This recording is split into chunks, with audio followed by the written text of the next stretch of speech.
Ikatlong wika ng ating Panginoon.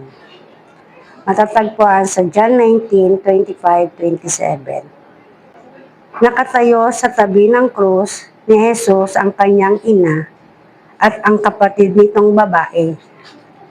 Si Maria na asawa ni Cleopas at si Magdalena. Nang makita ni Jesus ang kanyang ina at ang minamahal niyang alagad na sa tabi nito, sinabi niya, "Ginang, narito ang iyong anak. Anak, narito ang iyong ina." Mula noon, pinatira ng alagad na ito sa kanyang bahay ang ina ni Jesus. Ang pagmamalasakit at may kalakip na pag-ibig. Pag-ibig na may pagsakripisyo. Pag-ibig na may pagmamalasakit.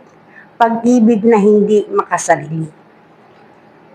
Umabot man tayo kahit saan, hindi natin may tatanggi na hindi tayo makakarating dito kung hindi tayo iniluwal o isinilang ng ating magulang.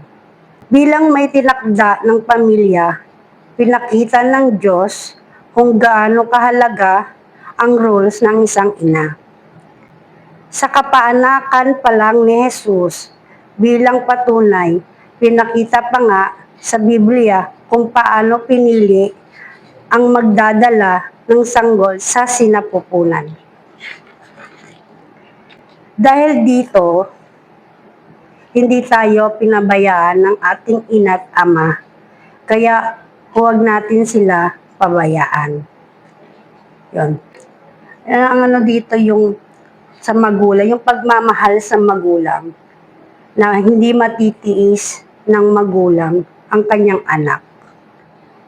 Huwag pabayaan ng ating magulang at unawain ng ating magulang.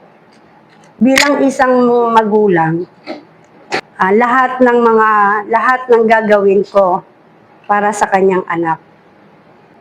Tulad ng sakripisyo, nakasama yung sakripisyo, pagmamahal.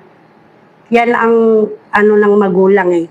Kayang ibigay sa kanyang anak. Sa mga kabataan naman, igalang nila ang kanilang magulang. Makapagtapos sila sa pag-aaral, yun lang ay masaya na. Masaya na ang isang magulang.